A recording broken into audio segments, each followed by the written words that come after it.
just put him in my chair. Myra. Code CAZ presents Twilight Los Angeles 1992 by Anna DeVere Smith and The Rivals by Richard Sheridan.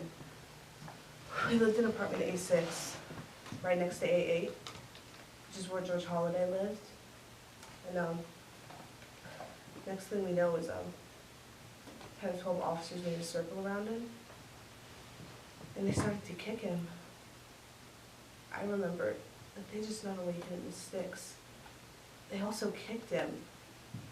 And one police officer even pummeled his fist into his face.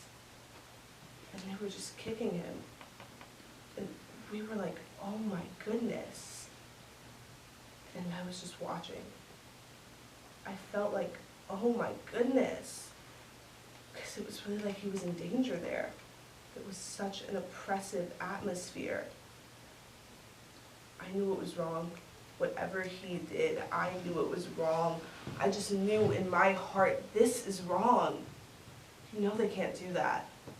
And even my husband was petrified. My husband said, let's come inside. He wanted to get me to come inside and away from the scene, but I said no. I said we have to stay here and watch because this is wrong. And he was just petrified. He grew up in another country where this is prevalent. Police abuse is prevalent in Mexico.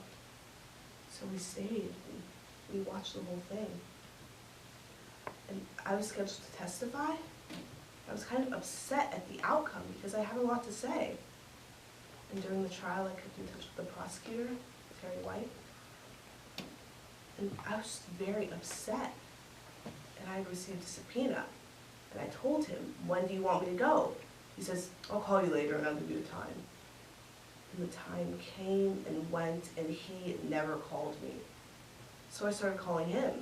I said, well, you gonna call me or not? He says, I can't really talk to you, and I don't think we're gonna be using you because it contradicts what Melanie Singer said. And I faxed him a letter.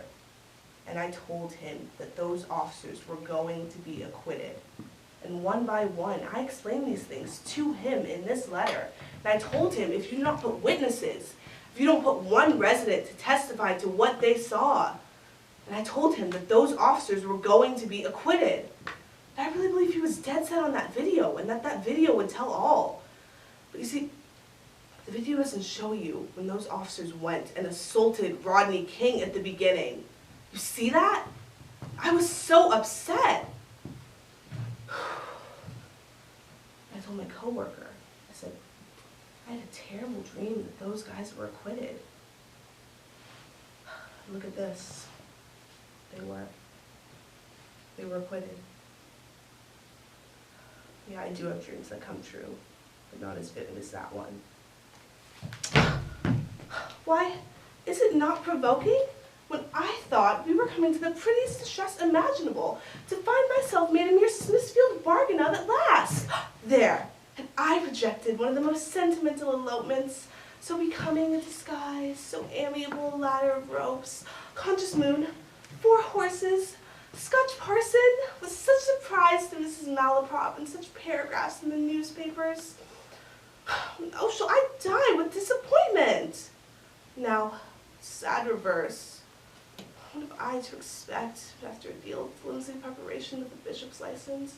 And my aunt's blessing to go simpering up to the altar, or perhaps be cried 3 times in a country church, and have a fat, unmannerly clerk ask the consent of every butcher in the parish to join John Absolute and Lydia Lakewood Spinster. Oh, that I should live to hear myself called spinster! How mortifying to remember the dear, delicious shifts I used to be put through to gain half a minute's conversation with this fellow. How often I stole forth in the coldest night in January and found him in the garden, stuck like a dripping statue. There would he kneel to me in the snow and sneeze and cough so pathetically. He shivering with cold and I with apprehension. While the freezing glass numbed our joints, how warmly would he press me to pity his flame and glow with mutual ardor. Julia, that was something like being in love.